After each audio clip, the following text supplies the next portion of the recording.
Tyler's consistently an idiot.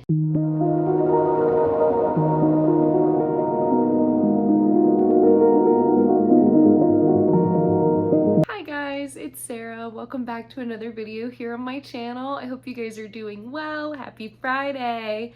It's time to talk about some vampires. So I'm filming a little bit like I used to before, which is that I'm watching the episodes and filming kind of back and forth. The lighting will probably change at least a little bit. We've had some pretty bad weather where I'm at. I'm in a rainforest, and we've had summer storms recently, so there might be more of those. If the lighting changes, bear with me. But I'm forcing myself to film like this because I'm just having such a hard time focusing today, and I need to get started on my work, so I'm just gonna start filming, filming, get the work done. My brain just can't right now. I just simply can't. There's too many things, and my to-do list is so overwhelming that my brain just said, give up. What if you just give up? What if you just stop? And then I'm a procrastinator, so my brain's like, if you just wait until the absolute last second, you could do it then and it'll be fine. It's already Thursday. Today is filming day. We're getting it done at the cost of my sanity. Yes, but it's fine. Speaking of my sanity, I'm gonna ramble for a minute or two because I need to talk to you guys about this, okay? So, Good Omens. All right, that's a show that, if you guys don't know, it's basically Bible fan fiction. It's written by Neil Gaiman, love of my life. I adore him. I have an immense amount of religious trauma, so I can't watch shows that are Bible fan fiction. I just can't. I get anxious. That is so silly, but it is the truth.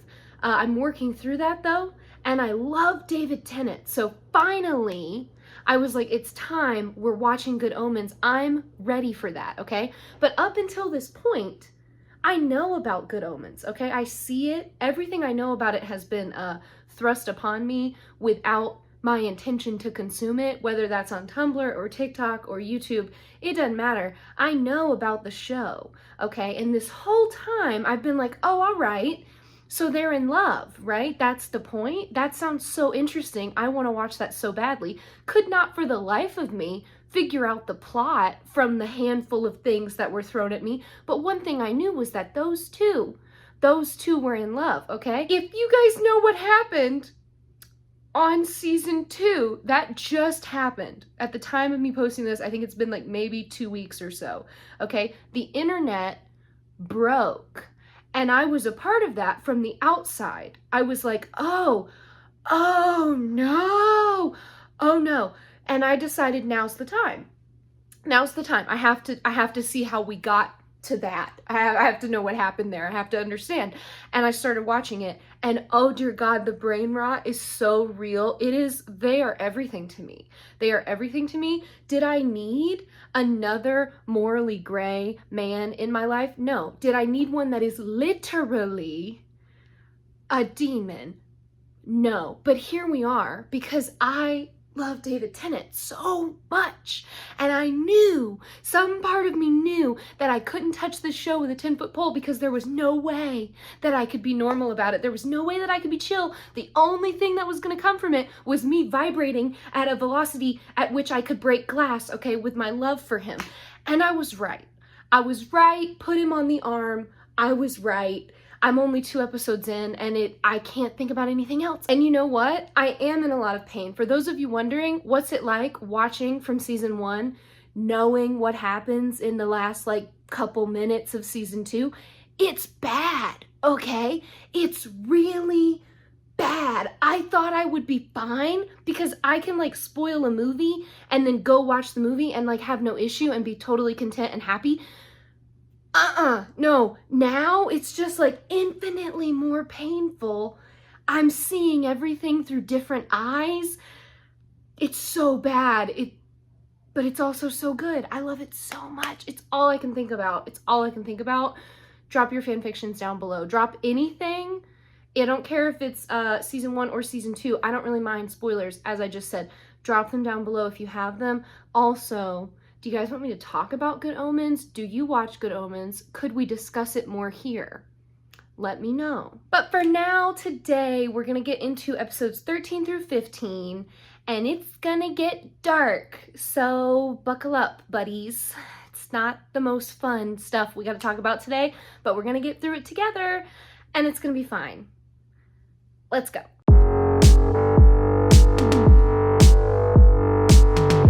Episode 13, we open with Miss Catherine Pierce, who is in the body of Elena Gilbert. She's journaling as Elena, and she's basically just like, I love my life. I'm perfect, and I have everything I've ever wanted, and life is so good. She goes through Elena's phone and deletes all the pictures of Damon, you know, the boy that Elena was happily in love with, and just fixates like a psycho on the pictures of Elena and Stefan. Caroline is very much in her fresh start era, okay? She is changing her life. She's letting go of the past. She's over it, and she's taking Bonnie and Elena with her. Even though Bonnie is in a happy, healthy, committed relationship with Jeremy, so Bonnie doesn't really count. She's just kind of like along for the ride, okay? But they're making it work. They're gonna go to a bitter ball, which is like an anti-Valentine's Day situation. You gotta go single, you cannot bring a date, and Elena and Caroline are like, yes, that sounds great, let's do it. And Bonnie's like, I'll come too, and maybe I'll meet Jeremy there, maybe. In class, they meet this girl. We don't know her name yet, but Bonnie catches her making a pin. She's like spinning the pin on the desk, you know, and then she goes like this, and the pin just keeps spinning on the desk, and Bonnie is like, whoa, we got a witch in the classroom, and the girl is like, oh my god, don't look at me, and like freaks out that Bonnie caught her doing that. She's like, no, absolutely not, you saw nothing, and Bonnie's like, I need to know more. Stefan comes home to Damon's car, like haphazardly parked in the driveway, and he's like, this isn't good. And then he gets closer and sees a lot of blood. And when he opens the trunk, he finds Aaron's dead body. Damon is trashed in the trashed living room, and he is back to his old terrible self. When Stefan confronts him, he's like, I don't know what you have questions about. We hunted Aaron down, and then I ripped out his throat.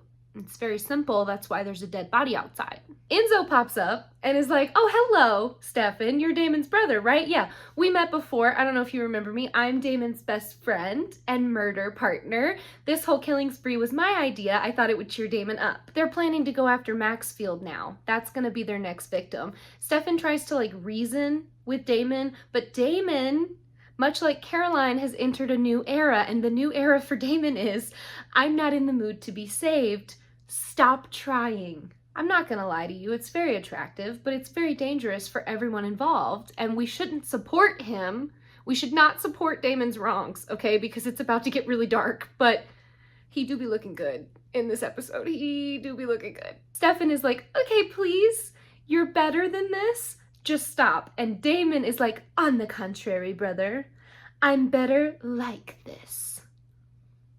Uh-oh. We see Catherine calling Stefan, and she's like, hi, Stefan, I was just thinking about you, and I would just like to know if maybe, like, you'd want to come visit me, and we could, like, I don't know, maybe, go get a drink? It turns out that it's actually Matt she's talking to, and Nadia is at the grill with Matt, like, helping Catherine compel him to talk to her, you know, like, Nadia's kind of covering up everything. And it turns out that Nadia is actually quite pissed about this, because if you'll remember, Catherine was like, you're gonna stay with me, Nadia, and we'll be mother-daughter, and we'll have time together, and we'll have so much fun, and it can be like old times, we can start over. Well, now, Catherine's fucking off at school, pretending to be Elena in college, and Nadia is stuck in town with Matt, so that anytime Catherine needs Matt, Nadia's there to help her use him. And she likes Matt, so she's like, I don't think we should be doing this to him. He's just a poor kid. Like, we need to leave him alone. Maxfield has a new vampire named Joey. He is irrelevant and will not matter by the end of the episode, but he's here to tell us that Maxfield is still doing his research and stuff, even though the funding got cut and the lab is like trashed and gross and broken down now. He's just secretly still doing his testing. A lady shows up, and her name is Salone, and she's like, hello, I'm here to offer you money for your funding and protection. And he's like, I'm done working with freaky benefactors, okay? I don't need your help. I don't need to be protected. She gives him Aaron's bag and is like, I'm sorry to be the one to tell you this, but this kid's probably dead and you're next, okay? So you do need my help. And Maxfield like reluctantly agrees. Enzo is planning a South American road trip with Damon because he loves him and they're murder besties. But Damon is kind of like bummed and not really planning that far ahead. It's clear that even though he's entered back into his old habits, this time around he's very much like, Stefan gave up on me, and that sucks. They kidnapped Diane, which is the lady that's head of security at Whitmore. She's the one that initially told the girls that Megan was gone and that she'd killed herself. That lady, okay? So she's a liar. She works for Whitmore. She's part of Augustine, blah, blah, blah.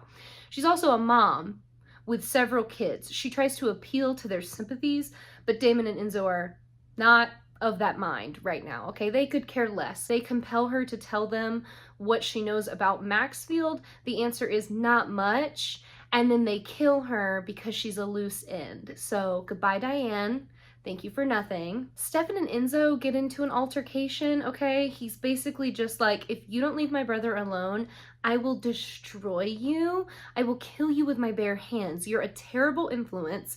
Get out of town and leave Damon alone. And Enzo is like, oh my God, was that a threat? That's so cute. They get into a fight. Stefan gets him pinned down on the ground and starts stabbing like the handle of a shovel into his chest cavity. And Enzo is a little freak of a man, okay? So he takes hold of the shovel and starts pulling it into him even more. And he's like, do you have any idea what was done to me at Whitmore, okay? I can handle it. Do your worst. I guarantee you I've dealt with more than what you can give me. And Stefan, rightfully, is like, okay. Caroline comes back to the dorm to Elena trying to figure out what earrings to wear to the ball. And if you'll remember, Elena is not like other girls, okay? She's very plain and simple. So Caroline's immediately like, you never accessorize. What's going on? And then she says from behind Catherine, I know you're faking it. You're not gonna fool me anymore. And Catherine shits her pants, okay? She's like, well, what are you talking about? Faking what? And Caroline is like, I know you've gotta be upset about Damon, okay? You don't have to pretend like the breakup didn't mean anything just because I didn't like him and I'm doing better. Like, it's okay if you're sad, I understand. Stefan then calls to tell them about Enzo and Damon, and while they're on the phone, Catherine is like, actually, Stefan, why don't you come here in person? There's a ball tonight. You could meet us there and we can talk about it then. That sounds like so much fun. Please come to the ball. Caroline is confused and suspicious about this. We see her like watching from behind Catherine and she's kind of just like, why are you inviting Stefan? That's weird. At the grill, Tyler is sad and mopey. So of course he goes after Nadia because when does he ever make good decisions when he's upset? The two of them get drunk while Matt's working and they like bond over how terrible their mothers are. And we get a nice reminder that in season 1, Tyler hooked up with Matt's mom. They also make a joke about Tyler peeing on a fire hydrant. I'm not making that up. When Tyler goes to walk away to pee on said fire hydrant, Nadia immediately like leans over and is like, Matt, who is Enzo? Tell me everything you know about him. Matt doesn't know much, but he's like, I think they were just like prison buddies in like that Augustine torture camp. I'm pretty sure that's what happened. And Nadia's like, amazing. Forget we had this conversation. Tyler hears all of that and he's like, hello? What? Bonnie and Jeremy are going to the dance, but remember they have to go separately and then meet up once they get there because you're not allowed to come with a date because the bitter ball is unhinged. Also, he answers my question about where the heck they hooked up a couple episodes ago. Apparently they got a hotel room. I wonder if other people were confused about that and they just slipped that in because I don't remember them clarifying it in the episode. Damon shows up while they're kissing and he's like, ew, watching this is like seeing a car crash and not being able to look away. And at first they think he's joking, but then Bonnie like picks up on his, murderous energy and she's like, what are you doing here, Damon? And he's like, oh, well, I'm here to kidnap Jeremy. What? He says, well, yeah, I need to find Maxfield, so I'm gonna take Jeremy, and Bonnie, you're gonna find me a witch, because your Grams taught at this school, and I know you must understand the occult scene over here, so find me a witch to do a locator spell on Maxfield, and if not, I'm gonna kill Jeremy by the morning. Jeremy's like, bro, you're not gonna hurt me. Elena would. And Damon goes, Elena would what? Hurt me? Been there, done that, wrote the country song. But Bonnie is like, Damon, she'll kill you. If you hurt Jeremy, she will kill you. And Damon just goes, cool. Then Enzo shows up and just grabs Jeremy by the head and nearly crushes his skull like a little grape. So Bonnie agrees to help them because clearly they're not messing around. Stefan shows up and finds Elena. She drags him right onto the dance floor and is like, oh my God, I'm so glad you're here, let's dance. And they start slow dancing together. He's also a little suspicious about this energy and he's like, girl, are you okay? You like just broke up with Damon and you seem suspiciously calm about the whole thing. And she's like, I mean, yeah, I'm just not gonna dwell on it anymore. He tries to explain the Damon being terrible situation to her and she blows it off and she's like, of course he's being terrible. This is what he does. Like somebody hurts him or he gets mildly inconvenienced and he just goes crazy. She says she's done trying to fix him or change him because she doesn't like the person that she was becoming while she was with him. Then she asks, what about you, Stefan? Do you like the person who I am? Or do you like who I was? Stefan just has error messages going off behind his eyes. And he's like, well, I don't know what to do with this. I'm concerned. And then Caroline shows up and is like, Elena, come with me. And steals her away. You know, at least Tyler's consistent in his idiocy, but he freaking confronts Matt right there in the grill and is like, Nadia is compelling you. Where's your vervain? And they figure out that Matt's vervain bracelet is missing. And obviously Nadia must be compelling him for some reason. And Tyler's like, I don't trust her. We need to be careful. In the grill, while Nadia is still in the grill. Like, bro, if you could hear her, she can hear you. Use your brain. Caroline shreds some pictures of her and Tyler, and then in the most gut-wrenching thing ever, she shreds the Caroline horse picture that Klaus drew her. She's like, the relationships are over and I'm not going back in time. I'm not gonna do anything even though I'm nostalgic or bored or lonely. And then she kind of looks at Elena and Elena's like, oh, do you think I'm doing that to Stefan? Do you think I'm leading him on? That's not what I'm trying to do. And Caroline's like, I'm not saying that specifically. I'm just saying, like, be careful because you need to, like, know the impression you're giving him and, like, be kind. Bonnie and Damon come to the dance. They are looking for Liv Parker, which is the cool girl who made the pin spin in class. Caroline goes to Stefan and is like, I heard you keeping a secret from Elena. What the heck is going on with Enzo and Damon? And he just spills the beans because they're best friends, so he tells her everything. He's afraid that if he tells Elena about what happened to Aaron, she will never forgive Damon, and then Damon will never recover from Elena never being in his life again. But then Damon shows up with Bonnie, and he tells them all about the plan about forcing Bonnie against her will with Jeremy's life hanging in the balance to find Maxfield. So everybody's super excited. They've got a picture of Enzo with Jeremy tied up in a chair already bleeding, and then the camera pans over and we see Elena hearing this news, seeing the picture and like crying, and then when she turns her back in a panic, Catherine's obviously just like, oh my God. Catherine calls Nadia and I shit you not, she's like, listen, do I have to go save my brother? Because if he died, it would give me some serious sympathy points with Stefan. Nadia is like, be so for real right now. You have to pretend to care or they are gonna know it's not you. Elena would go to the ends of the earth for her little brother. Get it together. Catherine knows Jeremy is at Whitmore House because she recognizes the interior from that photo since she went to the tea there that one time. Remember when she was still a human and she pretended to be Elena so she could prove that Elena wasn't a vampire? Yes, she's the only one that's been inside Whitmore House, so she's the only one who knows where Jeremy really is. She's also like, Nadia, one more thing before I go. find out if Caroline likes Stefan, because she's got her priorities in order. Matt goes outside and catches Nadia on the phone. He's like, who are you talking to? Nadia is immediately like, tell me if Caroline likes Stefan. And Matt is like, I don't know. I mean, they're friends, but I don't know if they actually like each other like that. Why do you care? And then Nadia is like, so do you think Elena has a chance in getting Stefan back? And Matt's like, why are you asking me about Elena? The door opens from the grill and Nadia is like, forget we had this conversation. And then she runs away.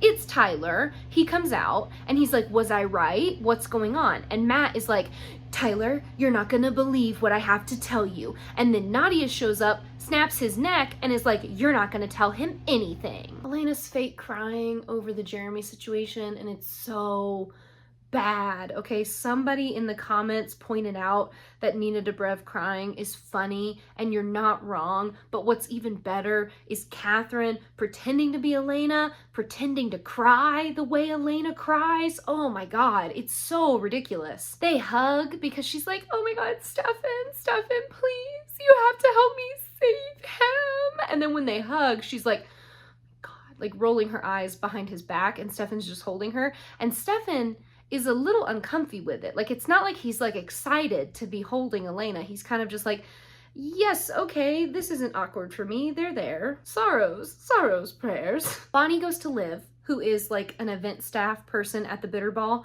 and she's like, hey, I'm so sorry. Normally I would like warm up to you and be nice, but I actually need your help really badly, so I'm just gonna drop it all on you, okay? I know you're a witch. I need your help with a spell. And Liv is like, oh, witch, no, actually I'm not. I don't know what you're talking about. Find somebody else. And Bonnie's like, I saw you do magic, and I know you are a witch. You have to help me. And Liv is like, no, I don't have to do anything. Goodbye, I'm leaving. She says she doesn't know how to control her magic, and she's not a real witch. She's just a freak with powers she doesn't know what to do with.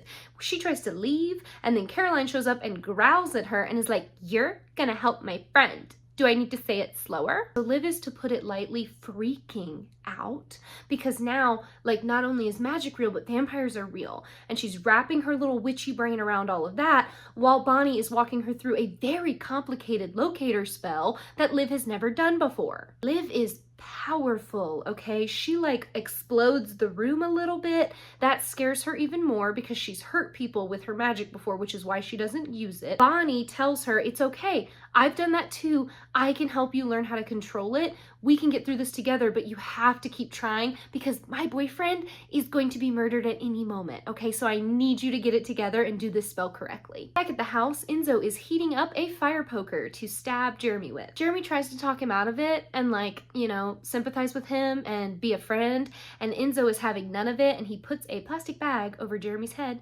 and suffocates him. Don't worry.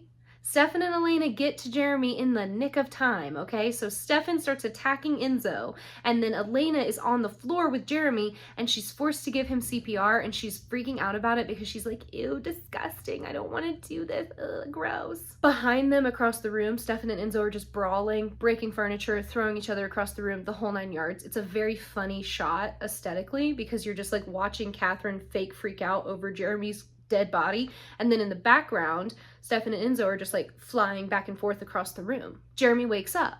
Enzo stabs Elena. Before anyone can be killed again, Damon shows up and is like, what's up?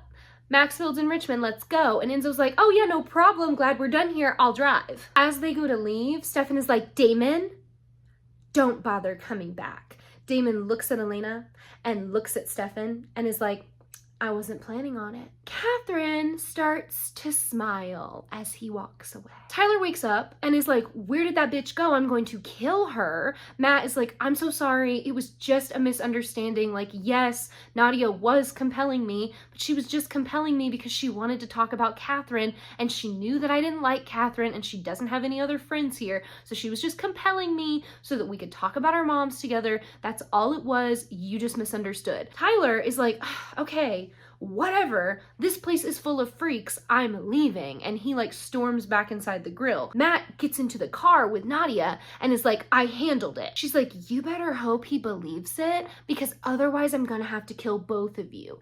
As it stands right now, she's just planning on letting the vervain get out of Matt's system, and then she's gonna decide on what to do with him, because our boy Maddie figured it out, and he knows that the body snatching spell is possible, and he put it all together in his little jock brain and figured out that Catherine is in Elena and Nadia is helping hide it. Enzo and Damon get to the lab in Richmond. Enzo's like giddy. He's so excited. Damon is a little bit more subdued because he knows now officially there's no coming back from what he's done and there's no life for him in Mystic Falls, so he is starting over at this point. When the boys open one of the doors in the lab, surprise, Sloane is there. She's a traveler. There's more of them and they're all chanting and they do a spell that like incapacitates Enzo and Damon, and then Maxfield jumps out and is like, surprise suckers, injects Damon with something and the boys get knocked out. Elena has a splinter in the back of her shoulder from where she got stabbed by Enzo,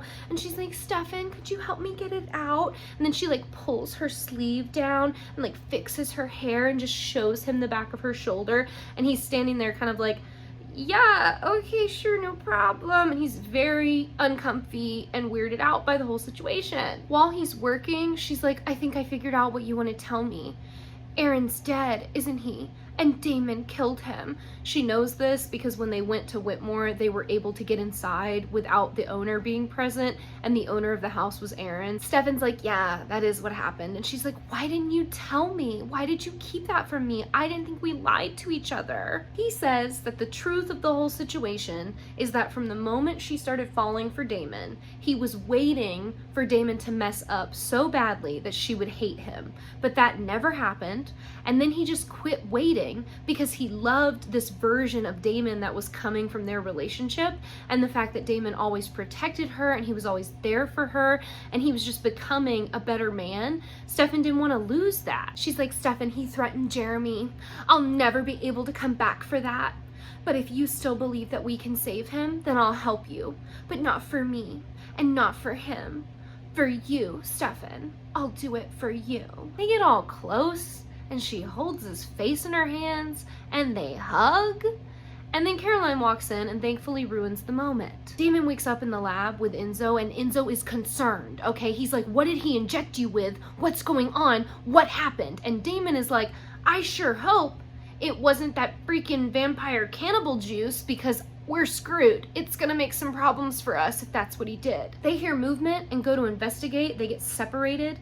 Damon finds Joey still like chained up in one of the rooms. Joey is like, please, can you help me? Can you let me out? Damon lets him down. And then we see that Joey has a cut on his arm, some abrasions, okay? He's bleeding. Damon's like, oh, uh-oh, and his vampire face happens, and Joey's like, oh, what's going on? What's happening to you? And Damon has one of my favorite lines ever. He's like, I'm gonna go ahead and say karma. Karma is happening to me.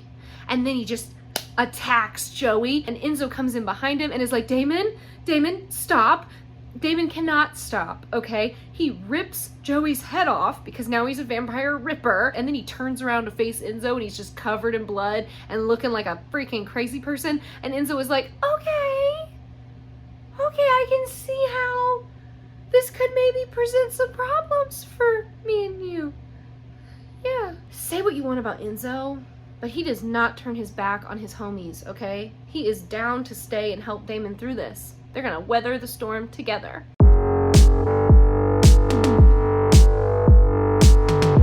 All right, it's been a few hours. We've got 2 more episodes to get through. I had a small disassociation on my phone. Everything's better now. Let's finish this. We open episode 14 with a white house, okay? It's like a little farmhouse situation. As we pan up the front steps, we see blood leading up into the house. We get inside, we find Enzo and Damon. They have hurt the farmer, the poor farmer's on the ground, okay? And they're arguing. Damon wants Enzo to leave because he's like, I'm going to eat you if you stay. Enzo is like, I actually don't abandon my friends, so no, and we're fine. You have 8 hours between feedings. We've got 8 more hours because they turned the farmer. So Damon like grabs the farmer up, eats the farmer, okay, rips his head off because he's a ripper, and then is like scarily like looking at Enzo, like with the blood all hanging out of his mouth, and he's just like, I'll kill you next. Enzo is watching him like the feral little demon that he is. He is smirking, and it's just this. Listen, I don't know how I've watched this show as many times as I have and not ever even slightly considered the way they look at each other. I don't know where I was. I don't know where my head was. I don't know what was going on, but it's all I can see this time around. I don't know what happened, all right? Anyway, Enzo was like, "You're not gonna scare me away, Damon. I'm the only friend you have left." To be such a good liar, Catherine Pierce is like truly terrible at it. So Elena and Stefan are studying, and she just fully like outs herself by being like, "No, Stefan, that's incorrect. I know the history of that date better than you, and it's like from the 1600s, okay?"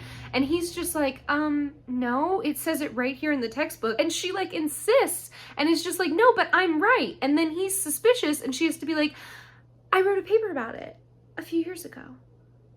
Caroline shows up. Liz has been looking into Damon for them to gather some information, and now they know that Damon and Enzo have been going around turning people into vampires and then killing them. So Damon is a ripper. Stefan feels so guilty about this, but Caroline's insistent that it's not his fault, and hopefully they can fix it, even though there wasn't anything that could be done about Jesse. Elena volunteers to go with Stefan to look for Damon, and then Tyler calls Caroline and is like, "Do you know where Matt is? Because Nadia was compelling him and now Matt's missing." And Caroline is like, "Oh, no problem, Tyler. I will be right over to assist you." When Elena runs off to pack her bag, Caroline is like, "Isn't it funny, Stefan, how we're both dealing with like weird ex drama at the same time?" And Stefan is like, "Well, you hooked up with the guy that killed Tyler's mom, so I can see why he would be a little upset with you, but me and Elena are fine. Nothing's wrong." Caroline points out how weird it is that Elena was like, "Okay, Stefan, I'll fight for Damon. I'll get him back," and then immediately was like,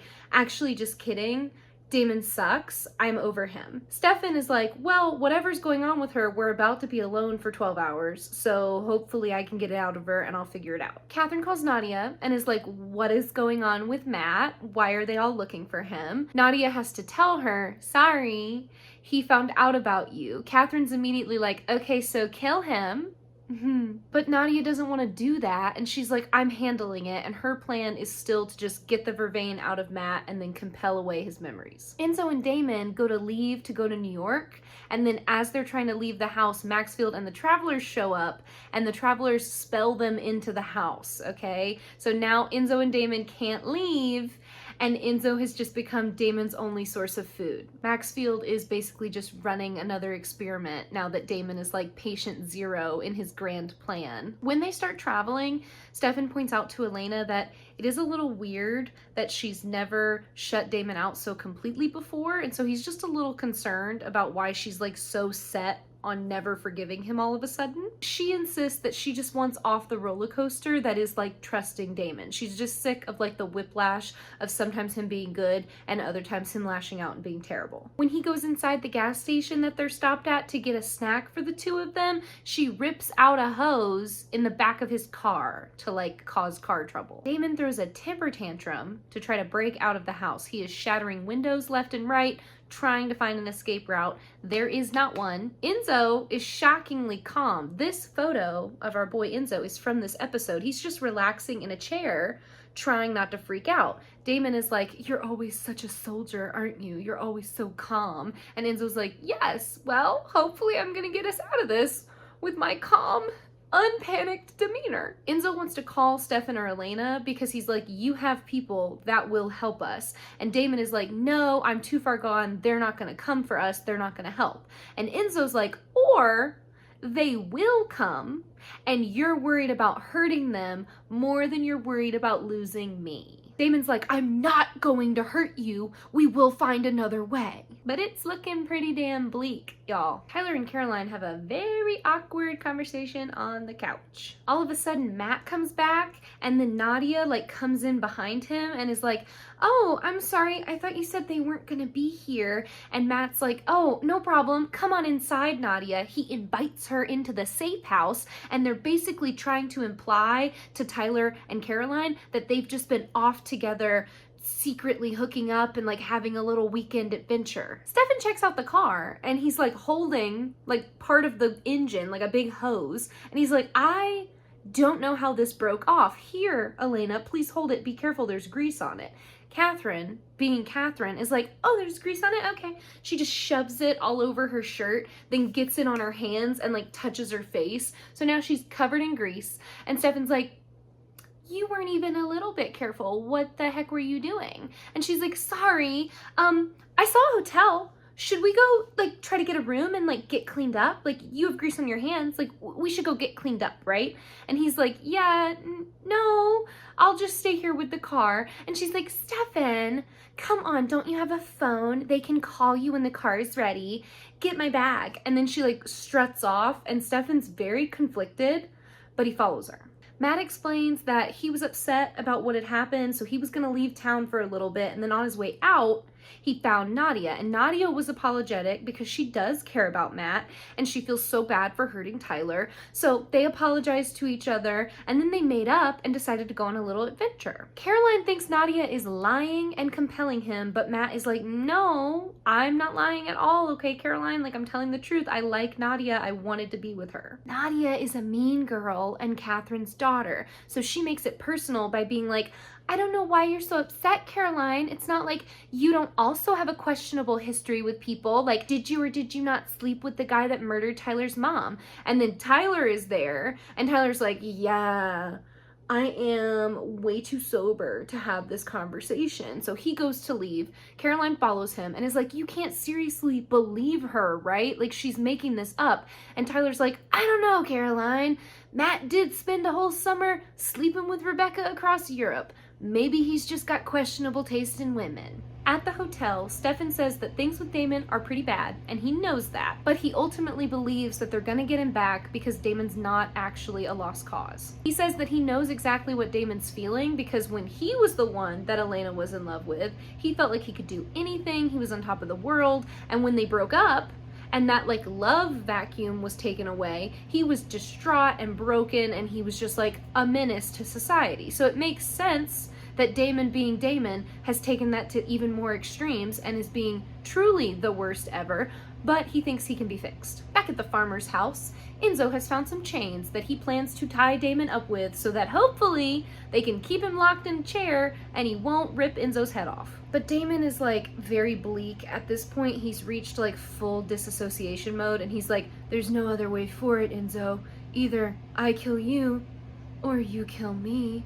We're not getting out of this. Enzo's like, no, you don't get to run from this, okay? That's what you do. You run away from your problems. You're not running from this, Damon. We're handling it together. Damon's like, when I stay, I destroy things. And Enzo gets all up in his face. He like leans over the chair and he's like, we're not all as fragile as you think we are. Then Enzo steals Damon's phone and calls Elena. And even though Damon is like, don't come, Elena, don't come anywhere near here, she gets a little evil smirk on her face and is like, we'll be right there, Enzo. We'll be there as soon as we can. We're on our way. Then Stefan comes back into the room and she lies. And she's like, oh, I wasn't talking to anybody. Sorry. In the house, Maxfield shoots Enzo in the shoulder so that there's blood, you know, and that enrages Damon. He breaks out of the chains and just like attacks Enzo and starts killing him. Enzo is like holding onto him and begging him to stop. He's literally like, Damon, Damon, please, Damon, you're killing me, stop. But Damon cannot control himself and it's not going to end well for our boy Enzo.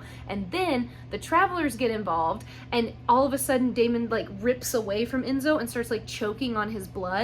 And instead of Enzo being like, whew, thank God I'm saved, he immediately rounds on Maxfield and is like, what did you do to him? What's wrong? What's happening to Damon? Even though he was literally about to die like a second before that.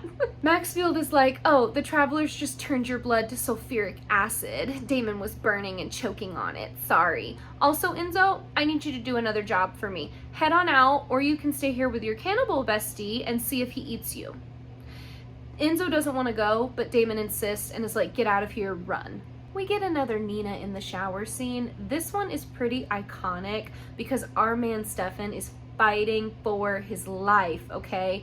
She ends up using it as like a ploy for him to like see her naked for a second and like get ideas in his head because she's evil. She comes out of the bathroom fully dressed and then like sneaks up next to him, turns him around. He has just seen her through the doorway and is having emotions. So then they end up like kissing. And at first, Stefan is like, whoa, what's going on? I don't want to do that. And then he falls for it because it's Elena and he loves her. He can't say no to that face. This is the face of his true love. So then they start kissing again, but then he pulls back again and he's like, no, wait, this is wrong. We can't be doing this. You just broke up with Damon. Like, no, absolutely not. And Catherine is like, oh my God, yeah, you're right. I'm sorry.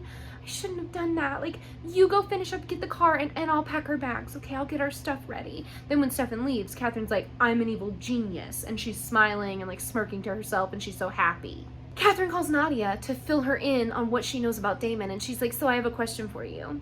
Do you think Stefan loves Elena or Damon more? Because I'm thinking I go to Damon with Stefan. I instigate Damon trying to kill me, and then Stefan will have to kill Damon in order to save my life. It's genius. And Nadia is like, oh my God. Oh my God. Have fun with that. I'm gonna fix the Matt situation. Goodbye. Matt tells Nadia that he's confused on why she's giving Catherine so much of her time when clearly Catherine is not even really that concerned with her or worried about her or caring about her in the slightest.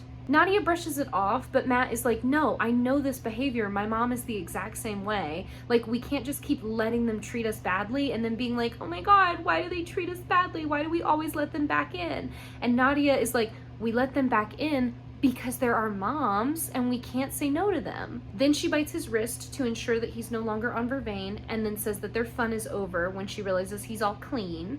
He ends up grabbing her and kissing her and being like, since I'm gonna forget it anyway. And then when she asks why he would do that, he's like, well, I just wanted to thank you, you know? I couldn't have asked for a better captor. Like, you could have killed me and you didn't. He's a smart boy, and he's been listening to everybody that's told him, your blue eyes are so beautiful, your sweet face could get you away with anything, because he uses it to his advantage. They start hooking up because she falls for the trap. He gets her phone out of her pocket, and then he frantically sends a text message. All he's able to get out is, help K, but it's enough, okay? It's gonna be enough. Nadia catches him, and then she's so hurt because this is like a big betrayal, and he's like, I don't know what you expected, okay? You say I'm a decent guy, of course I'm gonna try to save my friends. He also insists that she's also decent, and he's like, why can't you just be a good guy with me? Why do you have to work with Catherine? Nadia compels him to forget everything and then goes to leave. But Caroline is there because Matt sent the text to her.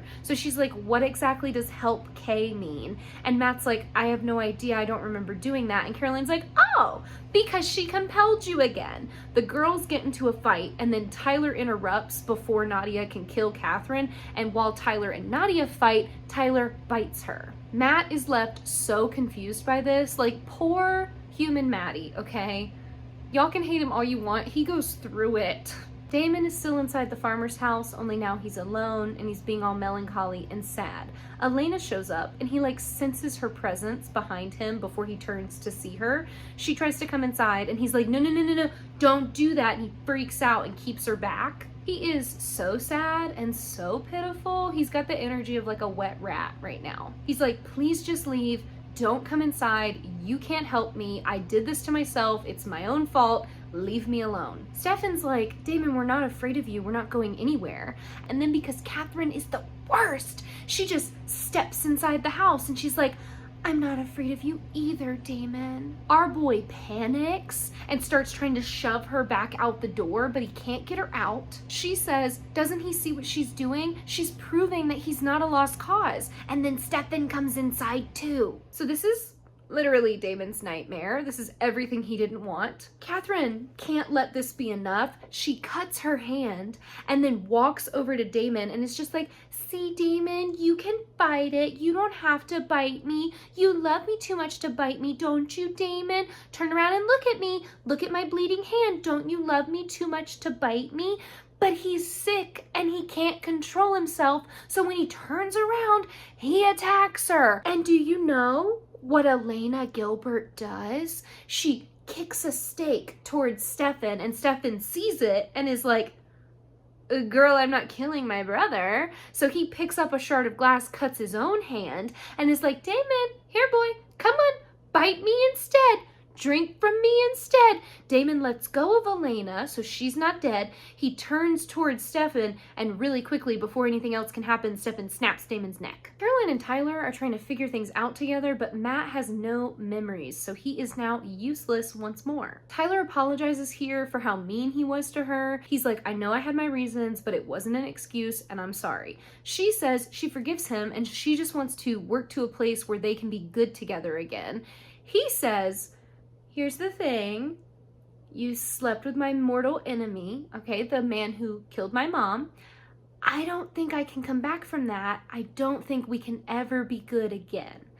I'm so glad that he's honest with her, because it gives her a chance to be like, okay, Tyler, I hear you, and walk away and give him the space he's asking for, because Caroline doesn't let things go. So until he told her that, she was just gonna beg and insist and try to force a friendship that he wasn't comfortable having anymore, and we support boundaries. So Damon wakes up in the Salvatore house, locked in the basement. He's like, Stefan, I know you can't help yourself, but when you bring home a rabid animal, you're gonna get bit. Stefan is like, rabid animal, I'm not scared of you. I don't know if you know this, but I actually invented being a ripper, Damon, so I can help you. This feeling of like crazy, unsatiable hunger that you're feeling, I have that all the time. And I got control over it, so you can too. He says he's his brother, and he's never gonna give up on him. Damon's like, she has, meaning Elena. And then he says, isn't it so fricked up, sick and twisted that she came over tonight and she knew what had happened to Jesse, okay? Okay, so she knew that there was no coming back from the vampire killing disease, all right? And she, instead of listening to me and staying outside the house, came in and not only got close to me, but forcibly showed me her blood, knowing I wouldn't be able to resist it. And then, what did she do once I was attacking her, Stefan? That's right. She kicked a stake towards you, insisting that you kill me. I think she's given up for real now. She's done with me.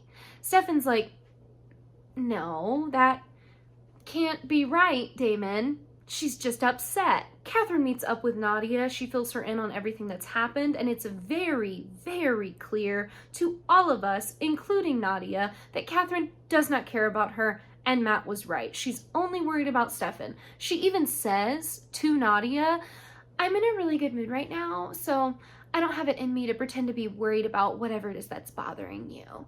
And Nadia is like, you won't have to worry about me much longer, actually. And then she shows her a bite mark from where Tyler bit her. Caroline is waiting at the Salvatore house when Stefan comes up from dealing with Damon. She tells him about Tyler and then about Nadia compelling Matt. He's like, what was she compelling him about? And she's like, I have no idea. She compelled him before he could tell me. All he texted me was, help, K. No one's suspicious. Stefan opens up about how weird Elena was on their trip and how she kissed him in the hotel room. And Caroline is like, she kissed you? And Stefan's like, no, it's okay. I mean, like, it wasn't great, but I stopped it. Like, I didn't let anything happen because, you know, the whole Damon situation, it's fresh. Like, things are just weird right now. They start to hear alarm bells in their heads, and they start putting the pieces together because they're smarter together than they are apart, thankfully. Stefan is the one that's like, help Kay. Catherine. Oh my God. The body snatching spell. Nadia wanted Catherine to do that, and Catherine said no. But what if she still did it? And Caroline is like, no way. No, we would have noticed. We would have. Oh my God.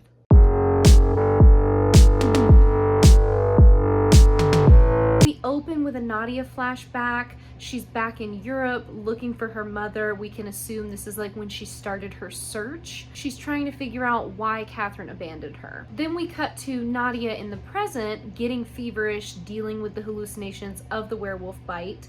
Catherine's with her and she's like, Nadia, I didn't abandon you. You were snatched out of my arms as a baby. Catherine can't go to Klaus to get blood because she's afraid that he will just kill Nadia for spite, since Nadia is Catherine's daughter, and also that would mean outing herself to Klaus and putting herself back into danger. Instead, she brought in Maxfield, and he's agreed to like study the toxin in her blood and make an antidote. Catherine promises to do better from this moment forward and be a good mom finally.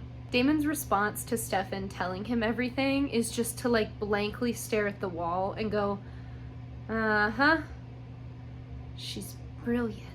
He's having a crisis because now he and everyone else knows that everything he did post the Elena breakup was actually just because of Catherine. So once again, she sent this poor boy on a spiral that single-handedly destroyed and blew up his life.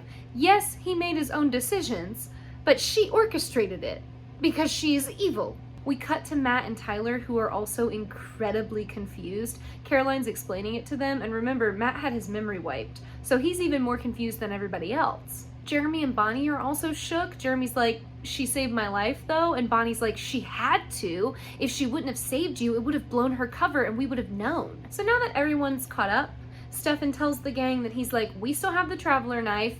We're just gonna stab Catherine and then this will be over. Tyler's like, ugh, if you're waiting on Catherine to show herself over here and just come to one of you guys, that's gonna be a problem because I bit Nadia, so I bet she's not gonna leave Nadia's side. Matt is like, you bit Nadia and you just didn't tell any of us? And Tyler's like, sorry, I didn't think it was a big deal. She was trying to kill Caroline. So they decide that they're gonna have to figure out an excuse to get Catherine back to the town in a way that Elena won't be able to refuse. At first, Caroline calls and is like, we're throwing a surprise birthday party for Bonnie a week early.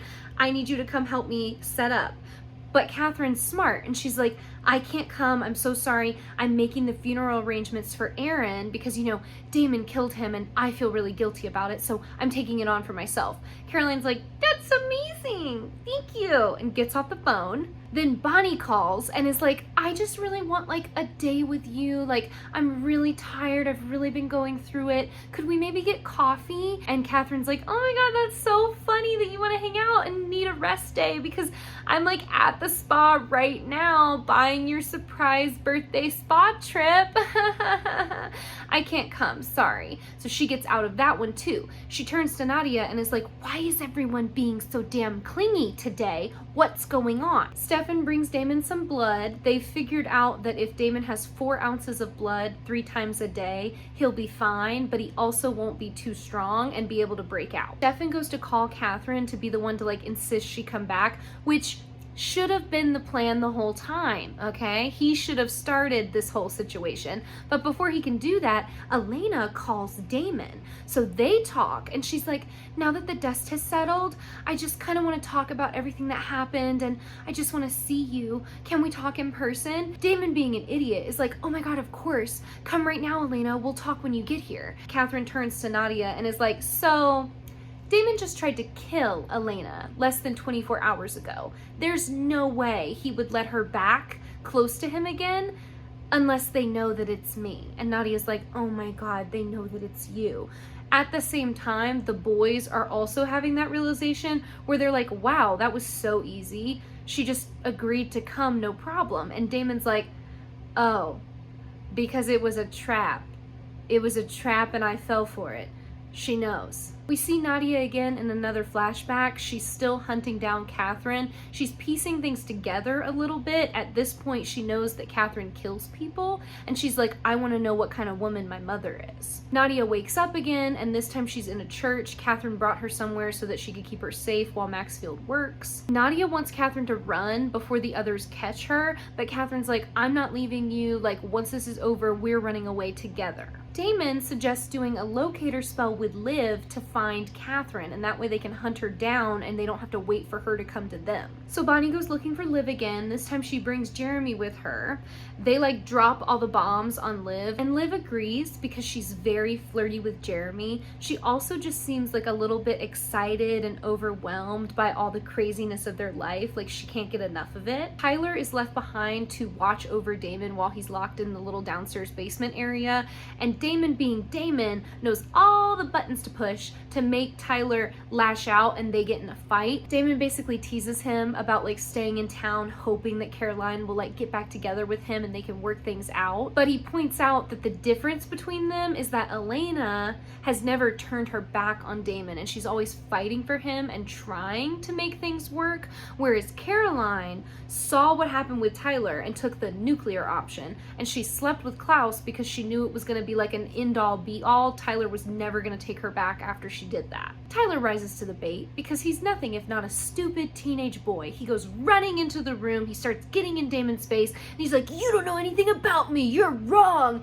And Damon's like, "Maybe I don't know everything about you, but I know how to get you in this room." And then he bites Tyler, drinks from him a little bit, and then knocks him out against the wall and gets out. He breaks out the chains and runs away. Caroline and Stefan come running back in. They find Tyler. He is okay. I'm assuming that the reason why Damon didn't kill Tyler was because he was a hybrid, and so he didn't like have to kill him the way he would if he was just a regular vampire.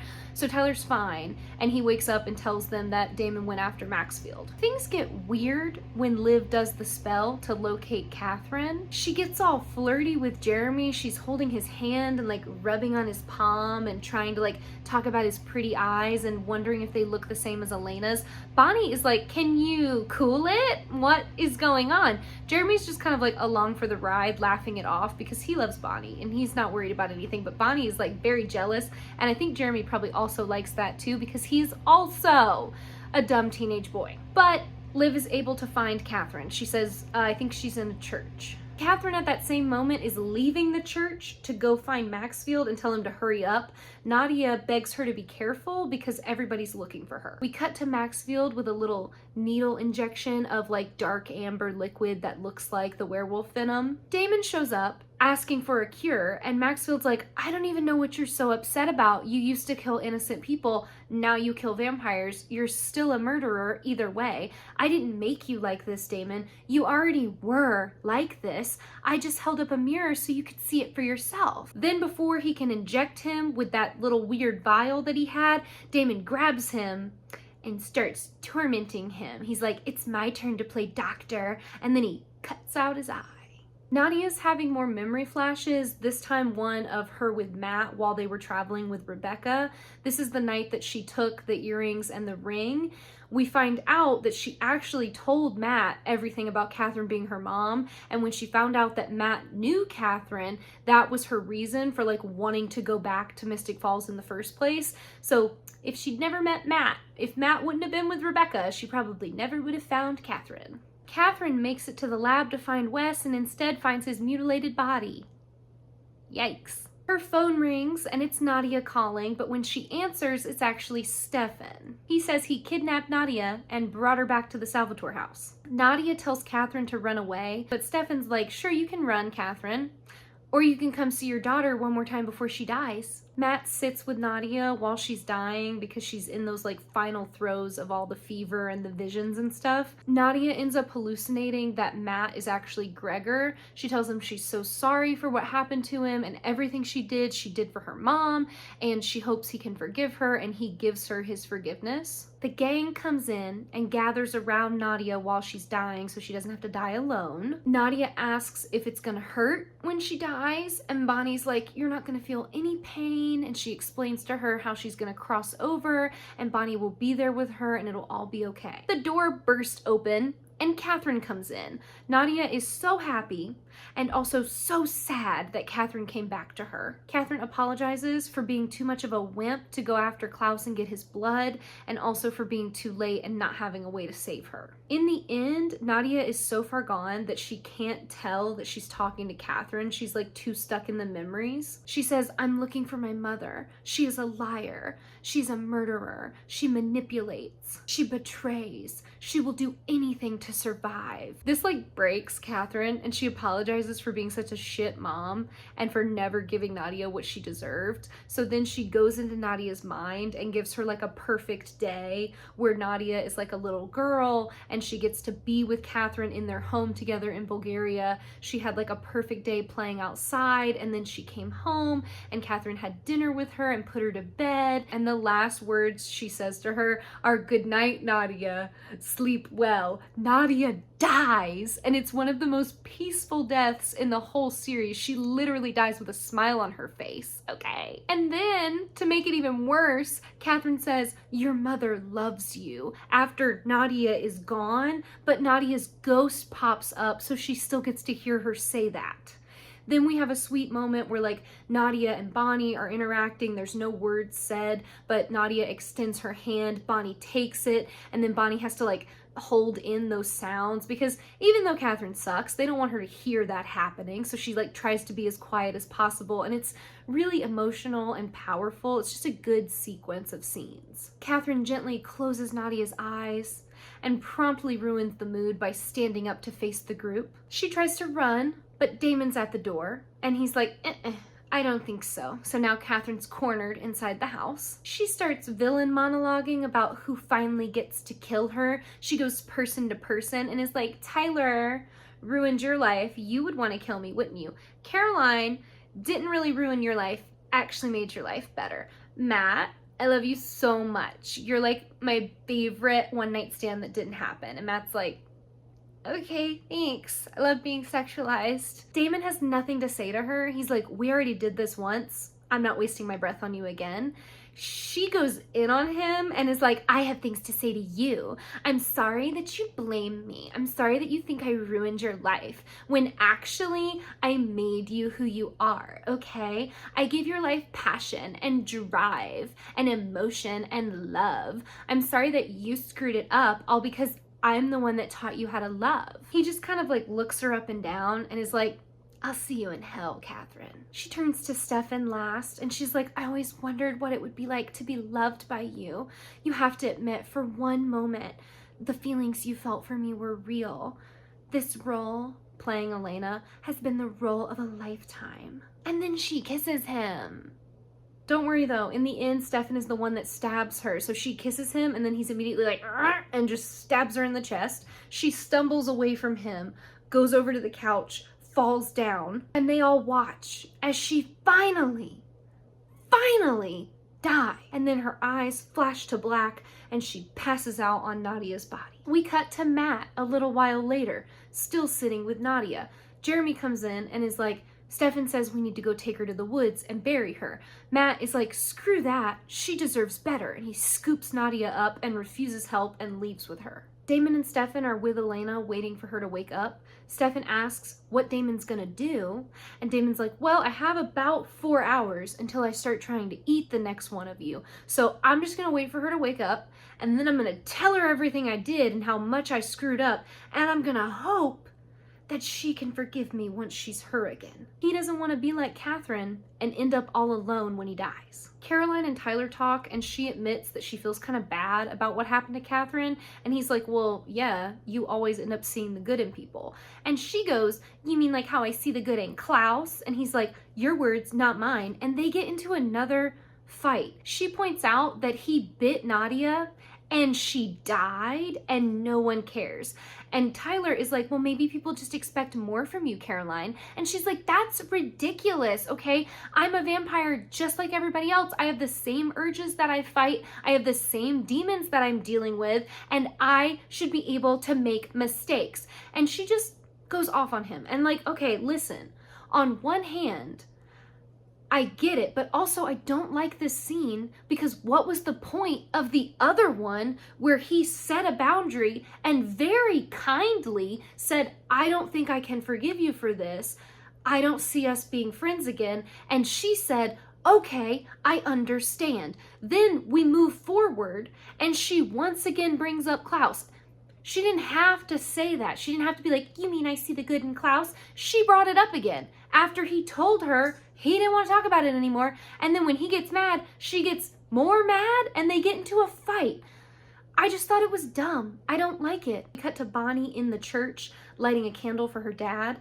Catherine shows up. She's a total bitch about how everything went down. She's like very bad at losing. Before Bonnie can force her to cross over, Catherine like pulls away from her and is like, are you listening to me? I said I'm sick of Elena always getting everything she wants. She starts to explain to us that Maxfield never planned on helping Nadia. We see a flashback once she had found his body and she found the tape recorder, and on the tape recorder, Maxfield basically was like, now that I've extracted the werewolf venom, I can add it to my Ripper vampire serum and it'll make it even more bad for the vampires that take it. We see Elena starting to wake up with the boys. Catherine tells Bonnie, Elena had everything I wanted.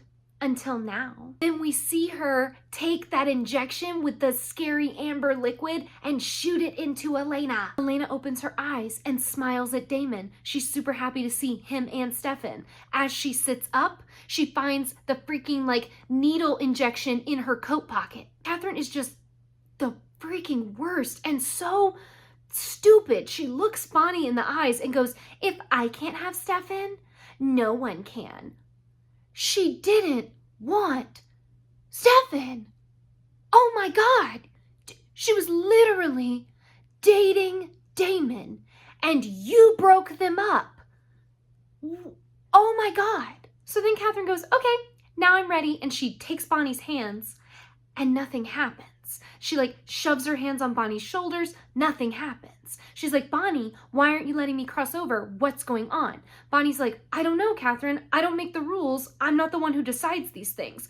Catherine goes, then who does decide? A wind rips through the church. The candles start blowing out. There's papers from the pews flying everywhere. The chandeliers are shaking. And Catherine gets snatched and dragged backwards by invisible hands. She starts being pulled down the aisle. She's calling for Bonnie. Bonnie's just watching like, oh no. Catherine is screaming, crying, throwing up. She's so scared. And then she gets pulled to the doorway. She's like this. She's like crawling, trying to like pull on the things. No, it's not working. Invisible hands have her. She gets yeeted into the night, like quite literally just whoop, snatched into the darkness outside. So you can say what you want, but that right there is a good villain ending. I hope you guys enjoyed this week's episode. If you did, don't forget to subscribe to the channel. There should be a button floating around somewhere down here. I'm here on Mondays talking about Once Upon a Time and Fridays talking about the Vampire Diaries, and we are planning on doing the spin-offs once I finish these shows, and then we'll just keep moving forward. I also have some book content planned. I do want to let you guys know like where I'm at with schedules. I think what I'm gonna do is post one in the next few days, possibly even like today when this video goes up. So it'll be over in the community tab if you want to check it out, just to kind of let you guys know where I'm at. Stuff has come up in my personal life even more than what was already going on. So for the time being, as we get closer to the wedding and I'm trying to get 10,000 things done at once, I'm just gonna take a little bit off my plate and we're gonna be like switching off videos just for right now. We'll go back to like 2 a week for sure as soon as possible. Just bear with me. Right now is a bit of a challenging time. I hope you guys are having a great week. Let me know down below if you've got anything fun planned, if anybody headed back to school yet, or if you're preparing for that. Good luck. I hope it's going great, and I will see you guys so soon. Have a good one. Bye.